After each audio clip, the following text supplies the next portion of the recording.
এই রকমভাবে যদি পোলাওটা বানানো যায় খুব সুন্দর খেতে লাগে। দেখুন ওপর থেকে আমি এটা কাজু কিশমিশ সাজিয়ে দিয়েছি, খুব সুন্দর লাগে এটা খেতে, সবার সঙ্গে ভালো লাগবে। প্রথমে আমি কড়ায় সাদা তেল দিয়ে লো আঁচে কাজু আর কিশমিশটা ভেজে নেব। আমি ভাতটা আগের দিন তৈরি করে রেখেছি। আগের দিন ভাতটা তৈরি করে রাখলে শুকনো হলে না খেতে আরো সুন্দর লাগে। ভাতটার মধ্যে একটু ছোট এলাচ, লবঙ্গ, দারুচিনি দিয়ে ভাতটাকে তৈরি করে নিয়েছি। এখানে ডুমো ডুমো করে কেটে রেখেছি গাজর আর ফুলকপি, এই দুটো প্রথমে একটু ভেজে নেবো, সামান্য নুন দিয়ে দেবো, নিয়ে ভেজে নেবো। একটু সেদ্ধ হতে এগুলো সময় লাগে বলে ভেজে নিলাম।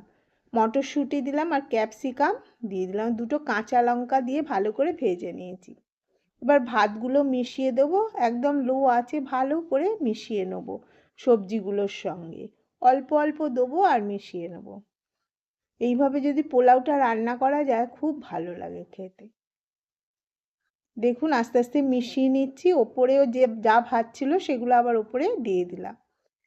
এখানে একটু ঘিও দিয়েছি 2 চামচের মতো, দিয়ে ভালো করে মিশিয়ে নেবো। এবার একটু চিনি দিয়ে দেবো, যেহেতু পোলাও একটু মিষ্টি মিষ্টি খেতে ভালো লাগে।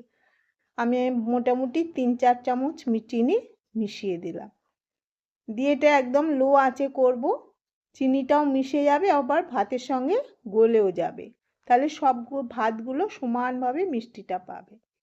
এবার ভালো করে করে নেবো, মিশিয়ে নিচ্ছি। দেখুন ওপর নিচ করে ভালো করে মিশিয়ে নিয়েছি। ভাতেতে যখন সেদ্ধ করেছি একটু নুন আর সাদা তেল দিয়ে ভাতটা সেদ্ধ করেছি যাতে ঝরঝরে থাকে।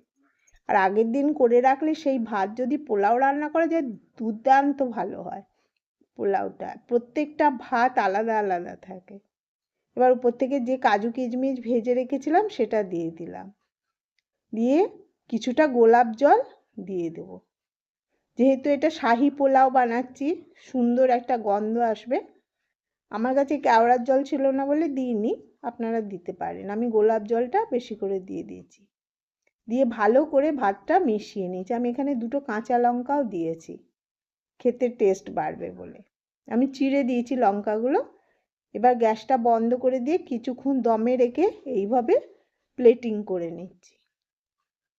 যে কোনো সময় ভালো লাগবে এই ভাতগুলো খেতে, শাহি যেহেতু খুব সুন্দর একটা গোলাপ জলের গন্ধও আসে, খুবই ভালো লাগে। দেখুন প্লেটিং করে নিয়েছি, আর যে কাজু কিশমিশ কিছুটা রেখে দিয়েছিলাম ভাজা সেটা ওপর থেকে সাজিয়ে দিচ্ছি। যে কোনো মাংসর সঙ্গে পোলাওর সঙ্গে খুবই